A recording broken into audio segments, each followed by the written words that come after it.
చిత్తపాటు 10 మంది కన్యకల్లో 5గురికి ఏముంది? చిత్తపాటు మనసు ఉంది. నూనె ఉంది, దిగులు ఉన్నాయి కాదంటల్లా, కానీ చిత్తపాటు ఉండాలి. చిత్తపాటు అంటే మనం సిద్ధపడాలి, మనం సిద్ధపడాలి. దేవుని వాక్యం మనకు తగులుతున్నప్పుడు, దేవుని వాక్యం మనల్ని హృదయంతో మాట్లాడుతున్నప్పుడు, హృదయాన్ని తట్టుతున్నప్పుడు, దేవుని వాక్యం సూటుగా మనతో మాట్లాడుతున్నప్పుడు మనలో ఏముండాలి? చిత్తపాటు కలిగి ఉండాలి. చిత్తపాటు కలిగి ఇంటి దగ్గర ఉన్నా సరే, నువ్వు చర్చిలో ఉన్నా సరే, ఈ మాట నా కోసమే, నాకు చిత్తపాటు లేదు కనుక అమ్మో నేను 10 మంది కన్యకల్లో 5గురి కన్యకల్లాగా విడవబడతానేమో, 10 మంది కన్యకల్లో 5గురు ఎత్తబడ్డారు, 5గురి కన్యకల్లో మరి నేను కూడా ఉండాలి అని చెప్పేసి నువ్వు ఆలోచన కలిగి, చిత్తపాటు కలిగి నువ్వు సమర్పించుకొని చిత్తపాటు కలిగి ఉంటే దేవుడు ఆయన తోటలో నిన్ను అంటుగడతాడు. ఆయన తీగల్లో తీగగా నువ్వు ఉంటావు, ఆయన ఫలించే కొమ్మల్లో కొమ్మలుగా నువ్వు అభివృద్ధి అవుతావు. చిత్తపాటు నీలో ఉండాలి. అలా చిత్తపాటు కలిగి మనం బ్రతకడం నేర్చుకోవాలి. కానీ ఈ లోకం గురించి, ఈ లోక పనుల గురించి మనకు చిత్తపాటు అవసరంలా. బ్రతకడానికి కొంత మాత్రమే చిత్తపాటు. ఈ లోకం కోసం మనం ఎప్పుడు కూడా చిత్తపడే పైన ఉండకూడదు. కానీ దేవుని రాజ్యం కోసం, దేవుని బిడ్డల్లో కలిసిపోవటం కోసం, దేవుని కోసం మరి సావాస్తులుగా, దేవుని కోసం స్నేహితులుగా మనం అనిపించుకోవాలంటే మనలో ఏముండాలి? చిత్తపాటు ఉండాలి. చిత్తపాటు లేకపోతే మీరెవరో నాకు తెలీదు అంటాడు. మనం ఎక్కడికన్నా ఏదైనా ఊరు వెళ్ళాలంటే ఎప్పుడు లెగుస్తాం అమ్మా? మనం ఎప్పుడన్నా ఎక్కడికైనా ఊరు వెళ్ళాలంటే పెద్దల కళ్ళు ఎగుస్తాం. పెద్దల కళ్ళు ఇచ్చి ఏం చేస్తాం? అన్నీ చక్కగా చిట్టపడుచుకుంటాం. టక అంతా మరి వంట అయిపోద్ది, ఊడుపులు అయిపోద్ది, కడాపులు అయిపోతాయి, బట్టలు తుట్టడం అయిపోద్ది, అంట్లు కడగడం అయిపోద్ది, పిల్లలకి తల్లులకి అందరూ పెట్టుకోవడం అయిపోద్ది. సిద్ధపడి ఎక్కడికి వెళ్తాం? బస్ స్టాప్కి వెళ్ళిపోతాం. బస్ స్టాప్కి వెళ్ళిపోతేనే బస్సు మనకి ఏమండి ఎక్కడానికి అవకాశం ఉంది. ఇంటి దగ్గర నుండి బస్సు మా ఇంటికి వస్తుంది అనడానికి సరిపోతామా? రాకడనే రైలు బండి కూడా అలాగే వస్తుంది. రాకడనే బిడ్డల కోసం, రాకడ కోసం ఎగిరిపడే బిడ్డల కోసము రాకడనే రైలు బండి వస్తుంది. వచ్చినప్పుడు ఆ రాకడ రైలు బండి వచ్చినప్పుడు మనం అందరం కూడా ఏం చేయాలి? చిత్తపాటు కలిగి ఉండాలి. చిత్తపాటు మనలో లేకపోతే దేవుడు మనల్ని విడిచిపెడతాడు. చిత్తపాటు కలిగి నువ్వు దేవుని సన్నిధిలో లాస్ట్ వారం వెళ్దాంలే, లాస్ట్ రోజు వెళ్దాంలే, 2 రోజులు బాగానే జరుగుతున్నాయి, 3 రోజులు బాగానే జరుగుతున్నాయని నువ్వు ఇంటి దగ్గర ఉండి లాస్ట్ రోజు రావటం కాదు. 3 రోజులు పెట్టినా, 2 రోజులు పెట్టినా, 1 రోజు పెట్టినా దేవుని సన్నిధిలో 1 దినము గడుపుట 1000 దినముల కంటే శ్రేష్టమైనది.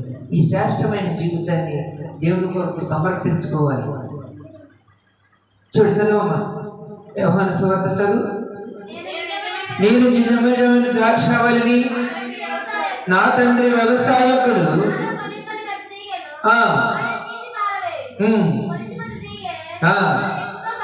మరి ఎక్కువగా ఫలింపవలెనని నేను ఇప్పుడు చెప్పిన మాటను బట్టి మీరు ఇప్పుడు పవిత్రులై నా యొక్క నిలిచి ఉండు. చాలండి. ఇప్పుడు దేవుని సన్నిధిలో మనం ఉంటే ఆయన మన దగ్గర ఉంటాడు. నా యందు మీరు నిలిచి ఉండండి, నేను మీ యందు. ఏదైనా కష్టం వచ్చిందంటే కొంచెం నాతో తోడు రమ్మంటే వస్తావా? ఎవరైనా వెళ్తారా? నాకు కొంచెం తోడు రాయని అంటే ఎవరైనా వెళ్తారా? బాబాయ్, ఆయన ఏమంటున్నాడో తెలుసా? నా యందు మీరు ఉండండి, మీ యందు నేను నిలిచి ఉంటాను. ఎంత జాలి కలిగిన దేవుడు అండి ఆయన, ఎంత ప్రేమ కలిగిన దేవుడు అండి. కష్టంలోనే కానీ, నష్టంలోనే కానీ, ఇరుకులోనే కానీ, ఇబ్బందులోనే కానీ, ఏ విషయంలో కూడా నేను మిమ్మల్ని విడవను, ఎడబాయను. హల్లెలూయా. ఆయన విడిచిపెట్టే దేవుడు కాదు, ఆయన మర్చిపోయే దేవుడు కాదు. ఈ గ్రామం అంతా కూడా దేవుని రక్షణకు వచ్చును గాక. ఎందుకంటే ఈ గ్రామస్తులే కాదు, ఈ ప్రపంచం అంతా కూడా ఎవరి స్వాధీనంలో ఉందండి? దేవుని స్వాధీనంలో ఉంది. ఎవరు మంచివాళ్ళు, ఎవరు చెడ్డవాళ్ళు ఆయన ఆకాశం నుంచి చూస్తున్న దేవుడు. ఆయన చూసే దేవుడు అండి. నువ్వేమి చేస్తున్నావో, నీ ఆలోచన ఏంటో, నీ తలంపులు ఏంటో, నీ ఆరస్కారాలు ఏంటో, నీ జీవిత చరిత్ర ఏంటో సమస్తం ఆయన అక్కడ చూస్తున్నాడు, రాస్తున్నాడు. దొంగలు పడుతున్నారు అనుకోండి, ఈ రాత్రి ఎవరైనా నన్ను దొంగలు పడుతున్నారు అనుకోండి, దొంగలు పడి దోసుకొని వెళ్ళిపోయిన తర్వాత పొద్దున్న ఏమనుకుంటాం చెప్పండి? అయ్యో ఈ రాత్రి మా ఇంట్లో దొంగపడి మొత్తం దోసుకొని వెళ్ళిపోయాడు అని చెప్పేసి తెల్లారి మళ్ళీ వచ్చిన ఆలోచన బట్టి సీసీ కెమెరా పెట్టండి, ఆ దొంగ ఎటు నుంచి వస్తాడో అని చెప్పేసి కాము గంట దొంగను పట్టుకోవడానికి ఏం చేస్తాం? ఇప్పుడు సీసీ కెమెరాలు వచ్చినాయి కదా, దొంగలు పట్టుకోవడానికి కానీ మంచోళ్ళు పట్టుకోవడానికి కానీ ఏం పనులు చేస్తున్నారో అందరూ ఈజీగా దొరికిపోతున్నారు. ఇప్పుడు రోడ్డు మీద కూడా సీసీ కెమెరాలు పెట్టేసారు అందరూ. ఇప్పుడు చాలా జాగ్రత్తలు వచ్చేసాయి. కానీ మనం దేవుని సన్నిధిలో ఎట్లా ఉంటున్నామో మన దేవుడు ఇక్కడున్న సీసీ కెమెరాలు చిన్న మన యేసయ్య కళ్ళే పెద్ద సీసీ కెమెరాలు. హల్లెలూయా! ఆయన కళ్ళు పెద్ద సీసీ కెమెరాలు. నువ్వు చెట్టు కింద పడుకోవచ్చు, లేకపోతే మంచం మీద పడుకోవచ్చు, ఇంట్లో పడుకోవచ్చు, బయట పడుకోవచ్చు, నీ ఇష్టానుసార జీవితంతో అనుభవించవచ్చు. కానీ దేవునికి ఇష్టమైన బ్రతుకు నీకు లేకపోతే రేపొద్దున ఆ సీసీ కెమెరాలో పడిపోయి నువ్వు లెక్కప్ప చెప్పాలి. దేవునికి లెక్క అప్పు చెప్పాలి. మనలో ప్రతి వారు కూడా దేవునికి ఏం చేయాలి? లెక్క అప్పు చెప్పాలి. ఎందుకు అప్పు చెప్పాలి? దేనికి అప్పు చెప్పాలి? దేవునికి లెక్క ఏమా? దేవునికి లెక్క అప్ప చెప్పాలి. మనం చెప్పండి. దేవుని మాటలు వెనక దేవుని మందిరం మరి ఇంత చక్కగా ఈ గ్రామంలో ఎంత దగ్గరలో ఎంత దూరం కూడా నడిచి వెళ్ళలేదు అండి. ఏదైనా ఊరు వెళ్ళాలంటే గోల్డ్ దూరం ఛార్జీలు పెట్టుకొని వెళ్తాం. ఎంతో ప్రయాసపడి మరి ఎంతో ఖర్చు పెట్టుకొని వెళ్ళిపోతుంటాం. దేవుని సన్నిధికి రావాలంటే, ఎక్కడున్న మందిరంలోకి రావాలంటే మరి ఎంతో సోమర్థనంగా మన బ్రతుకు నెలబోసుకుంటాం. ఈ రాత్రి దేవుడు నీ ప్రాణం అడిగితే ఏం చేస్తావు?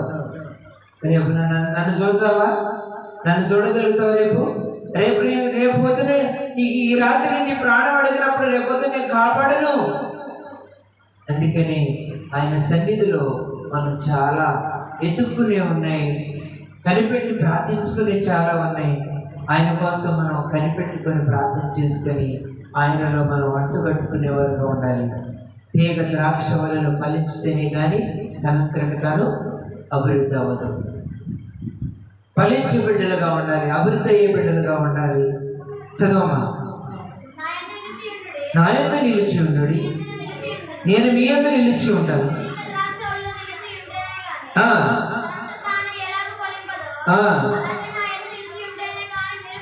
మీరు ఫలింపరు. ద్రాక్షవల్లిని నేను, తీగలు మీరు.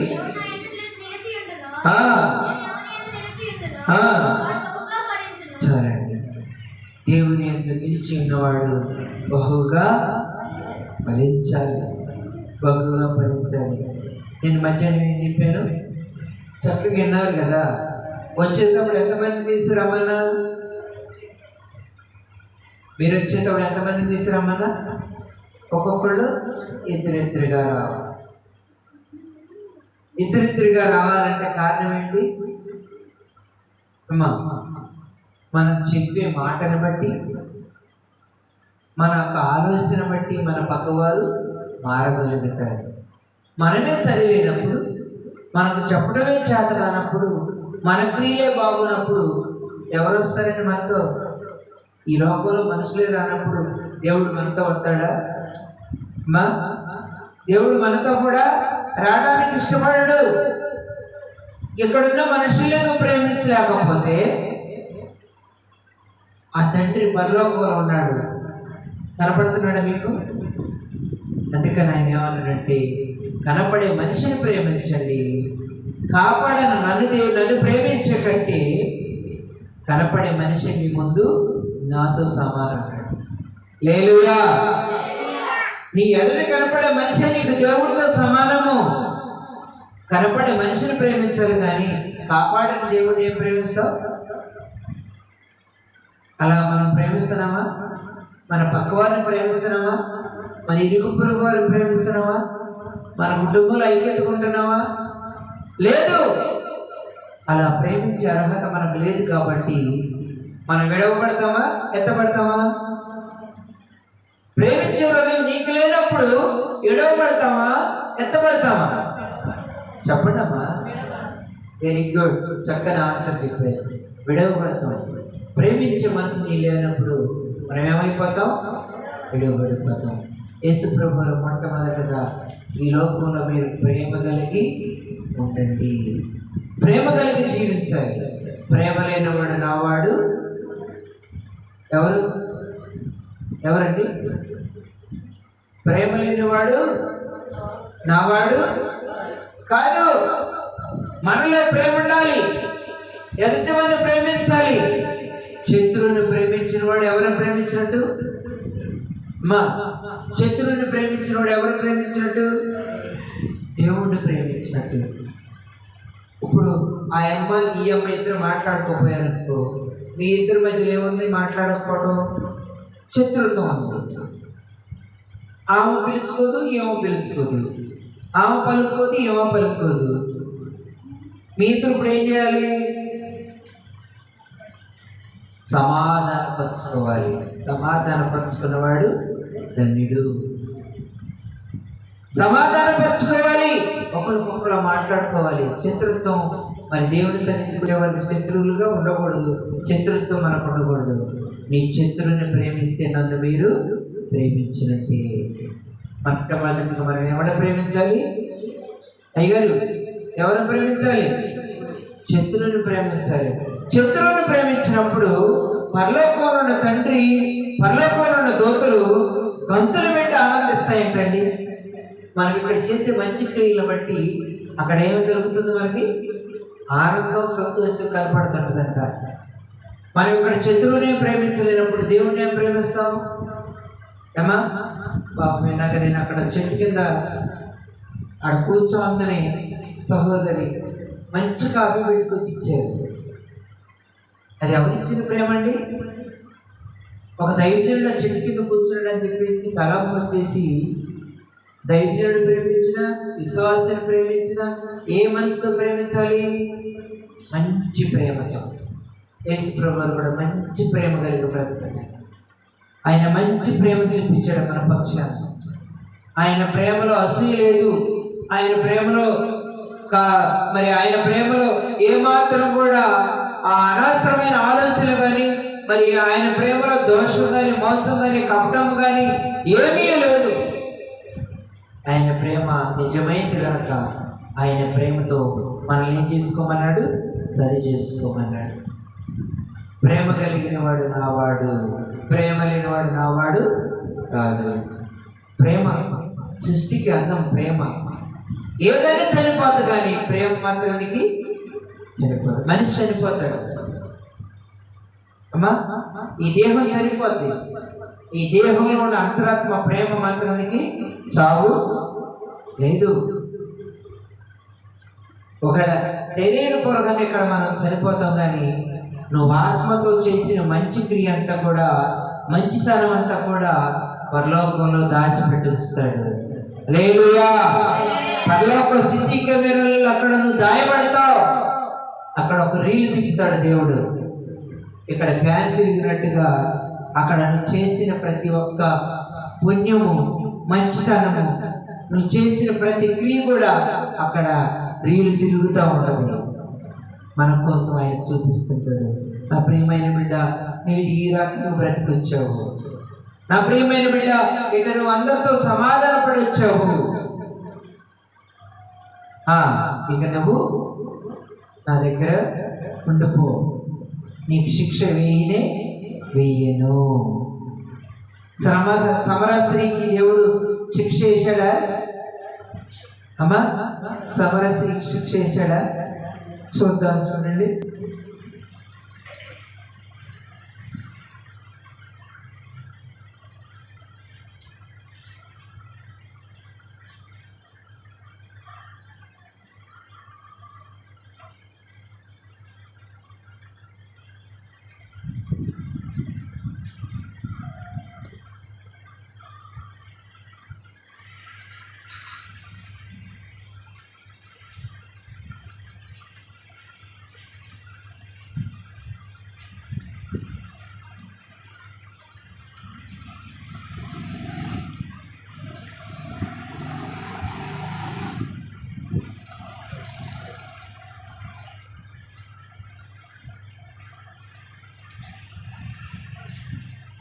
హల్లెలూయా.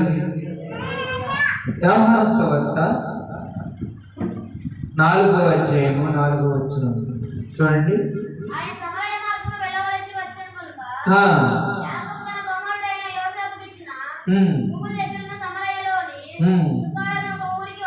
వచ్చాను, యాకోబు బావి ఉండెను.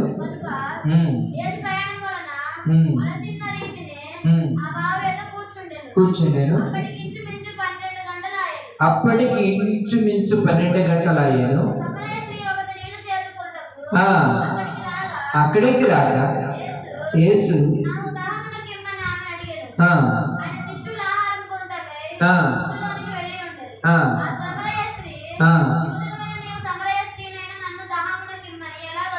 ఎలా అడుగుచున్నావు?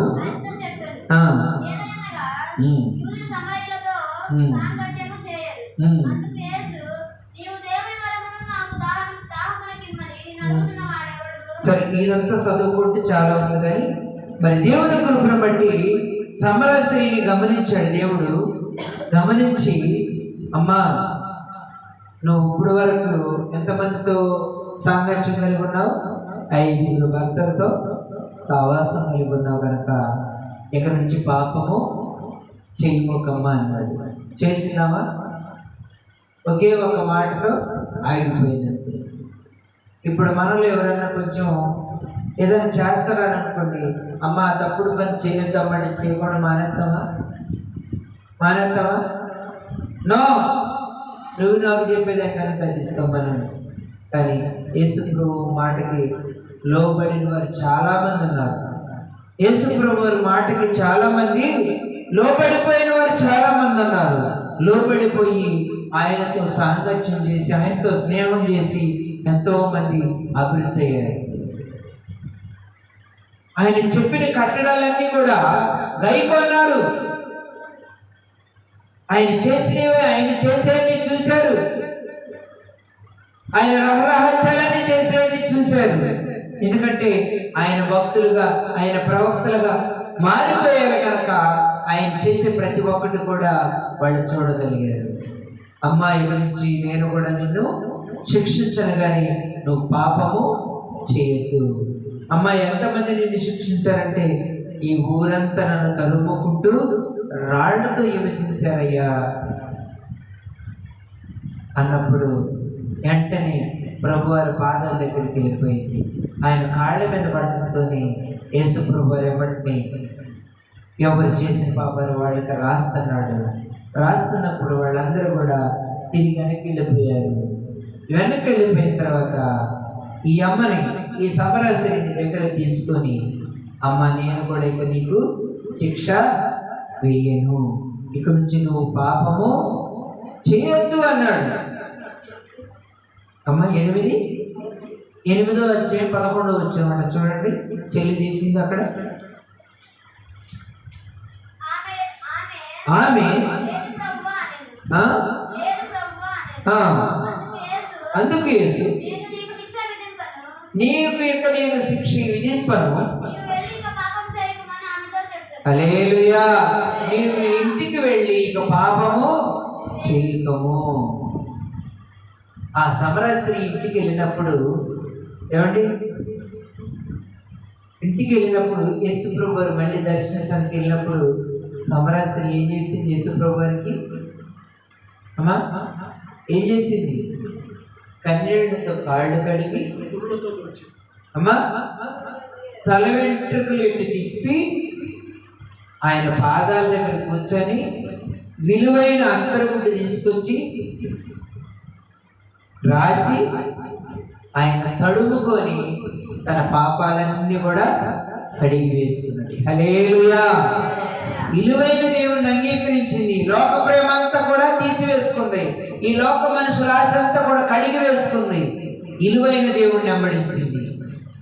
ఇక పాపము చేయలాము. ఎక్కడ పాపం చేసినట్లేదు. సమరయ చరిత్రకి పాపాత్మరాలని ఒక స్త్రీ చరిత్రకి ఎక్కిపోయిందంటే, మరి పాపాత్మరాలైన ఒక స్త్రీ చరిత్రకి ఎక్కినప్పుడు మనం ఏ పాపం చేయని వాళ్ళము మరి దేవుని కోసం మనం బ్రతుకుద్దా? నాలో పాపం ఉంది, మీలో పాపం తీసివేసుకోవద్దా? మనలో పాపాన్ని మనం సరి చేసుకోవద్దా? దేవుని కోసం ఖర్చు అవ్వద్దా? అమ్మా ఇవాళ అయ్యగారు అంటే చెప్తాడే, రేపొద్దున మళ్ళీ మనం చేసేది మాట్లాడేది మాట్లాడు.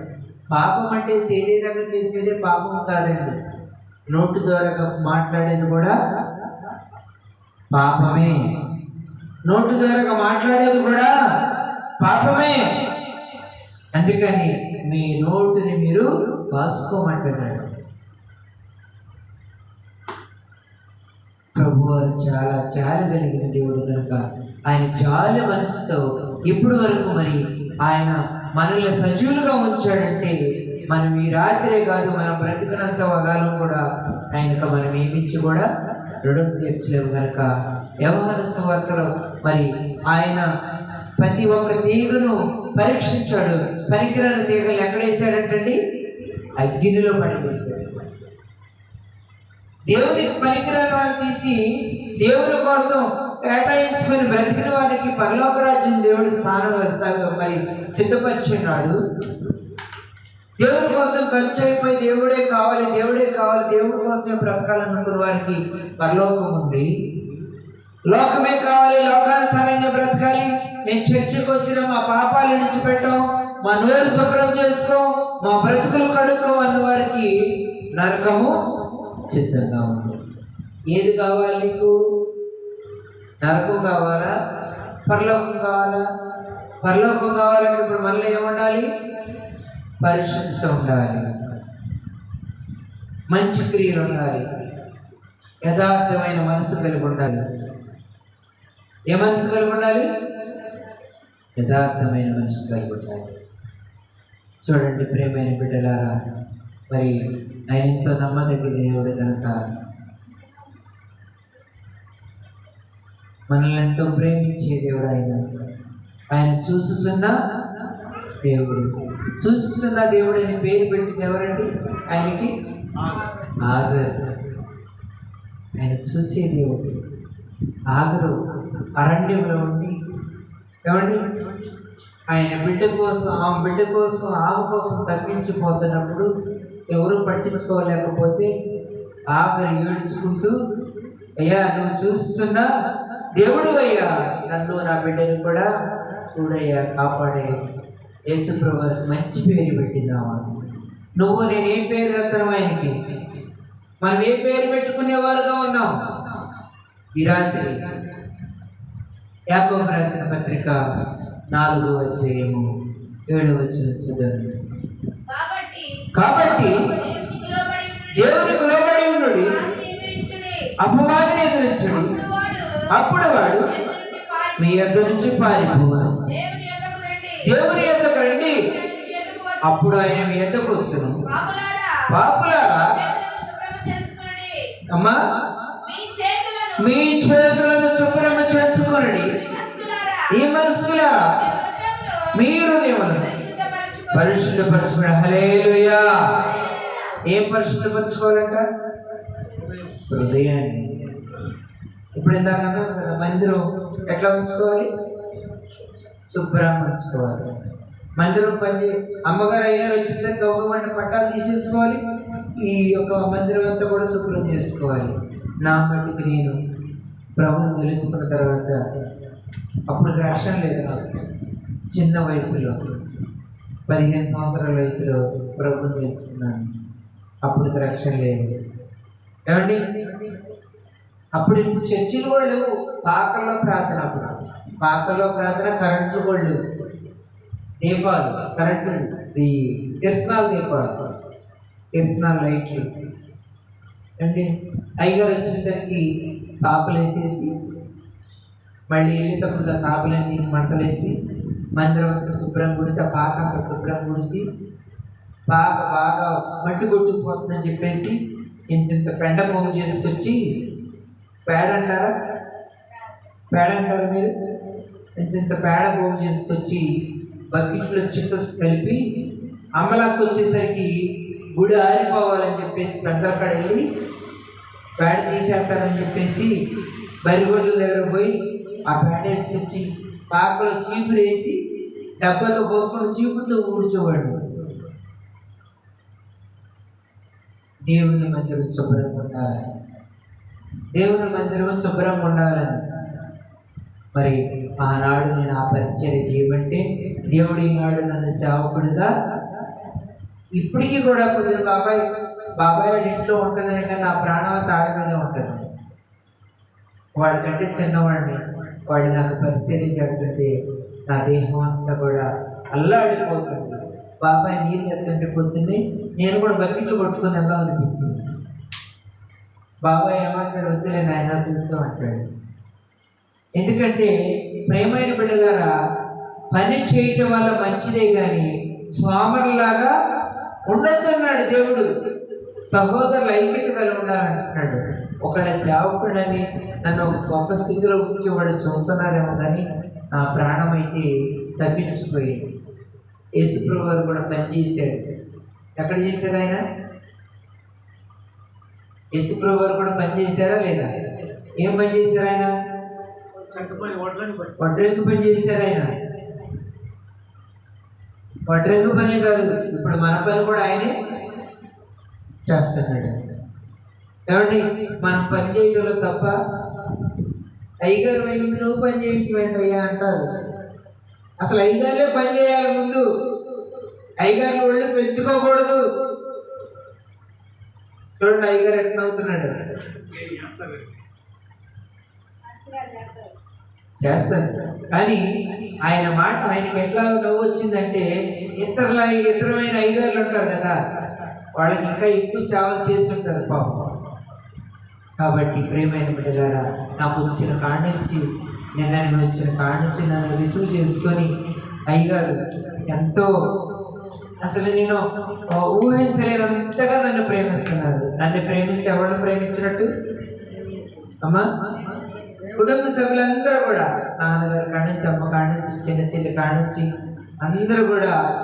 మరి నా చెల్లి అయితే మంచి వంట. అసలు నాకుగా నేను గుర్తు చేసుకోలేకపోతున్నాను. అమ్మగారు, మీ పాస్టర్ గారు అసలు ఎంత మంచి వంటలు చేసి పెడుతున్నారంటే, నేను ఏది కూడా బాగోలేదని చెప్పుదామా? అసలు ఆ అవకాశం నాకు రావట్లా లేదు. ఆ చేతులే నా చేతులు, మా చెల్లి చేతులే నా చేతులు. నేను కూడా అంతే ఎక్స్పీరియన్స్. ఒక్కసారి ఏదైనా చేశానంటే ఖచ్చితంగా దాన్ని చేయాల్సింది. ఒక్కసారి ఏదైనా విన్నానంటే అది ఖచ్చితంగా పట్టేయాల్సింది. మరి 550 పాటలు పుస్తకం చూడకుండా పాడేవాడు ఉన్నారా అమ్మా? మరి నేను పాడుతానంటే దేవుడు మంచి జ్ఞానం ఇస్తాడు, ఒక్కొక్కరికి ఒక్కొక్క జ్ఞానం ఇస్తాడు. నా సాక్ష్యం రేపు ఇంద్రి గారు, నేను ఏ స్థితిలో ఉన్నానో మా గ్రామంలో అందరికీ తెలుసు. పోనీ ఒకరోజు నేను బడికి వెళ్తే చూడటానికి ఎవడైనా చూడని వాళ్ళు ఎవరు ఉండరుగా. ఇట్లా ఎవడ కళ్ళు మూయను కదా, మనుషుల కళ్ళు మూసిన దేవుడి కళ్ళు మోతానా? ఎక్కడ ఏ బడిలోకి వెళ్ళాలి? ఒకే ఒక్క రోజు బడికి వెళ్ళాలి. ఒక్కరోజు బడికి వెళ్ళినోడికి చదువు వస్తుందా? ఆకాలు రాసిచ్చాడు, 2 ఆకాలు. మొదటిగా వెళ్ళినోళ్ళకి ఏం రాసిస్తాడు? అప్పుడు చెక్క పలకలు, ఇప్పుడు ప్లాస్టిక్ పలకలు, కానీ కొండ పీకులని పలకలు. అప్పుడు చెక్క పలక. ఆ పలక కొనిస్తే ఆ పలక కూడా కొనిలా, ఎవరిదో ఇచ్చారు, నాకు గుర్తులేదు, కానీ ఎవరిదో ఇస్తే వెళితే మాస్టర్ 2 ఆకాలు రాసిచ్చాడు. ఆ 2 ఆకాలు దిద్దమని రాగిస్తే పలకంతా చెప్పేసి వాటి రుద్దటం మొదలేసాడు. వాటి మీద పెట్టి రుద్దటం మొదలెత్తే ఆయన నా దగ్గరకు వచ్చి ఎట్లా రాశాడు, ఎట్లా దిద్దాడని మరి ఆయన ఆన్సర్ చూసుకోవాలిగా. చూసుకున్నాడు, నా దగ్గర ఆన్సర్ దొరకలేదు. కోపం వచ్చి ఇట్లా దిద్దుతాను అని నా నడిపిట్లో ఉంచి మెడ ఉంచి ఒక దెబ్బ కొట్టాడమ్మ. పెట్టమంటే ఒక దెబ్బ కొడితే ఆ దెబ్బకి నేను పడికాను, భయం వేసుకుని. మరి ఈ స్థితిలో నుంచొని ఆదికాండం నుంచి ప్రకటన గ్రంథం వరకు కూడా బైబిల్ మొత్తము చెప్పే కృప దేవుడు నాకు ఇచ్చాడు. హల్లెలూయా. ఎందుకంటే దేవుని సన్నిధికి వెళుతున్నామంటే మనం ఆయనకు పనికొచ్చే బిడ్డలుగా ఉండాలి, ఆయనకు ఇష్టమైన బిడ్డలుగా ఉండాలి. నువ్వైనా నేనైనా ఎవరైనా సరే, నేను మనిషినే కదా, మీరందరూ కూడా మనుషులే కదా. నాకు ఇచ్చిన ఆలోచన దేవుడు మీకు ఇవ్వడా అమ్మా? నేను అడిగిన దేవుడు, నేను పొందుకున్న ఎన్ని మీరు పొందుకోలేరా? నేను అడిగిన దేవుడు మీరు అడగలేరా? అడుగుతున్నారా? ఏమని అడుగుతున్నారు? ఏం అడగట్లా. పగిలిపోయిన కుండలో నీళ్ళు పోతే ఎట్లా కాలిపోతాయో మీ హృదయంలో నుంచి జారిపోతున్నాయి అలా మాటలు. లెగిస్తే టీవీ, ఏమండి టీవీ చూడు కాదంటలేదు, కానీ టీవీలో మంచిది చూడు, మనకు విలువైనది చూసుకోవాలి. ఏమండి మనకు పనికొచ్చిందని చూడండి, చెడుని తీసేసుకోమన్నాడు దేవుడు. అత్తమానం టీవీ దగ్గర ఉంది, సీరియల్ ఏమన్నా సీరియల్, ఏమండి సినిమా ఏమన్నా సినిమా, వినగలిగినవన్నీ కూడా, వినలేనివన్నీ కూడా, వినగలిగేవన్నీ కూడా విని ఈ హృదయంలోకి వెళ్ళాలంటే ఇక దేవుడి మాటలకు చోటు లేదు. అందుకని మీరు దేవునికి దూరంగా ఉంటున్నారు. దేవుడు మీకు ఏది అర్థం చేయకోకుండా, అపవాదిగాడు మీ చెవుల్లో నుంచి దేవుని మాటలు లోపల వెళ్ళకపోకుండా అడ్డుబండలు వేసాడు మీ చెవులు. దేవునికి మహిమ కలుగును గాక. ఆదికాండం నుంచి ప్రకటన గ్రంథం వరకు మరి చదువులేని ఒక పాస్టర్ గారు వాక్యం చెబుతున్నాడంటే, ఎంబీబీ చదివినండి బైబిల్ చెప్పమనంటే చెప్తారేమో. ఎంబీబీ చదివిన వాళ్ళు ఈ బైబిల్ ఇట్లా బలిపేట మీద నుంచొని ఈ బైబిల్ చెప్పానంటే, ఈ బైబిల్లో ఉన్న గ్రంథాలు, ఈ వేదాలు, ఈ బైబిల్లో ఉన్న అక్షరాలన్నీ కూడా చెప్తారా? చెప్తారమ్మా?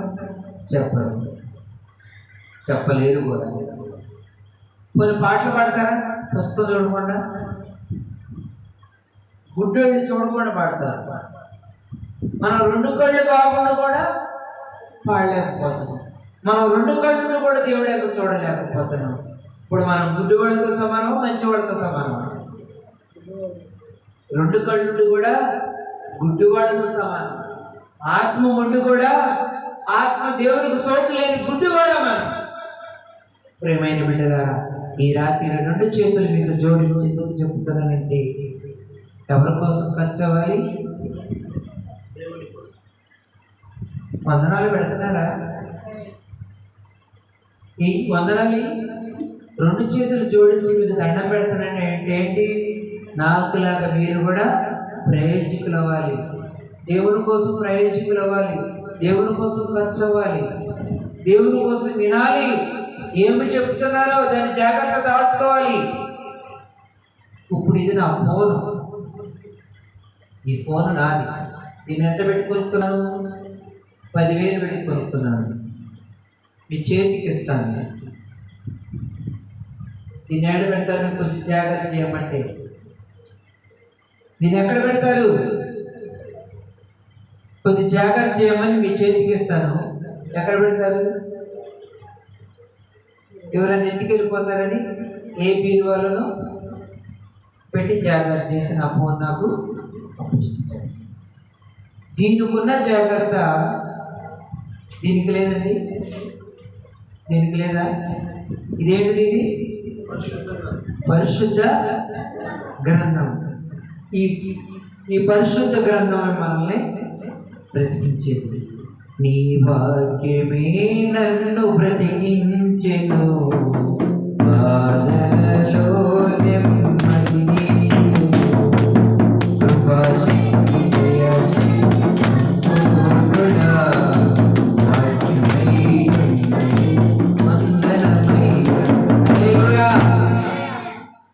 ఏ శక్తి ఉందంటే ఇందులో కృపాశక్తి, దయాశక్తి, వాక్యమై ఉన్నాయి. యేసయ్యా ఇందులో అన్నీ ఉన్నాయి.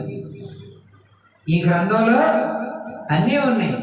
ఈ గ్రంథాన్ని తీసుకెళ్ళి ఎక్కడ పెడతావు చెప్పండి? మా ఈ పనికిమాల దాన్ని తీసుకెళ్ళాము బీరువాలో పెడతాం. ప్రాణం పోసి రక్షించేదాన్ని తీసుకెళ్ళాము తలకాడి దిండ్లు కాడ పెడతాం.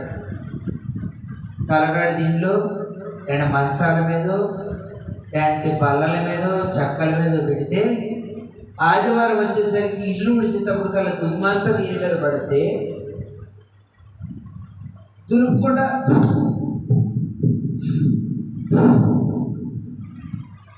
నువ్వు చక్కగా స్నానం చేసి సోకైన బట్టలు కట్టుకొని ఏమండి చక్కగా దేవుని సన్నిధికి వచ్చేటప్పుడు నువ్వు అందంగా వస్తావు. దీని మీద ఏమని పడుతుంది? దుమ్ము ధూళి మొత్తం పడుతున్నప్పుడు దులుపుకుంటా ఇట్లా దులుపుకుంటూ వస్తాను. ఇది పనికిమాలిన అయింది కదా. దుమ్ము పడటానికి ధూళి పడటానికి ఆయన పనికిరాని దేవుడు కదా. ఆయన ప్రాణం పెట్టి రక్షించే దేవుడు కాదు కదా. అసలు మనకు భయము భక్తి ఉంటే దీన్ని బయట పారేయాలి. దీన్ని ఎక్కడ పెట్టాలి? బీరువాలో పెట్టుకోవాలి. ఒకవేళ ఉదాహరణగా డబ్బు ఇచ్చిన డబ్బు ఎక్కడ పెడతారు? బీరువాలోనే పెడతారు. ఒక 20 రూపాయలు ఇచ్చినా బీరువాలో, ఒక 100 రూపాయలు ఇచ్చినా బీరువాలో పెడతారు, 1,00,000 రూపాయలు ఇచ్చినా బీరువాలోనే పెడతారు. ఏమండి దీనికి మాత్రం చోట్లేదండి బీరువాలో పెట్టడానికి. అందుకని మనిషి కుమారుడు తల దాచుకోవడానికి మీ హృదయంలో ఏమి లేదంట, చోట్లేదు. ఎక్కడి దాకా ఎందుకు వెళ్ళాలి? మన హృదయంలోనే చోటు లేనప్పుడు బైబిల్ పెట్టడానికి చోటు ఎక్కడండి? ఆయనకే చోటు ఇవ్వలేకపోతున్నాం. ఆయన బ్రతుకునే మనం గుర్తు చేసుకోలేకపోతున్నాం. దీనికి చోటు ఉందా? ఈ గ్రంథానికి చోటు ఉందా? లేదు. అలా ఉండకోకుండా దీనికి చోటు ఇద్దాం. ఈ రోజు నుంచి ఇది బీరువాలో పెడితే మీ ఇళ్ళన్నీ దేవుని ఆశీర్వాదంతో నింపబడును గాక. మీ కుటుంబాల్లో ఉన్నవారందరూ కూడా మారిపోవును గాక. దేవునికి మహిమ కలుగును గాక. పరిశుద్ధాత్మ దేవుడు మనలో ఉన్నాడు కనుక మరి యొక్క రాత్రికాల సమయంలో మరి నన్నింతవరకు నిలబెట్టి ఆయన దాసుడిగా, ఆయన పాత్రగా నన్ను ఆయన సిలువ సొట్టును మరుగుపరుచుకొని ఇప్పుడు వాళ్ళకు మాట్లాడిన ప్రతి మాట మీ యొక్క కుటుంబాలకి నీరు కట్టి ఫలించాలని నా మాటలు ముగిస్తున్నాను. దేవుడి కుటుంబాన్ని, సంఘాన్ని, ఈ గ్రామాన్ని, ఈ 3 రోజుల సభల నిమిత్తంలో మాట్లాడుతున్న ప్రతి వాక్యాన్ని దేవుడు దీవించును గాక. మీ అందరికీ వందనాలండి. వందనాలు.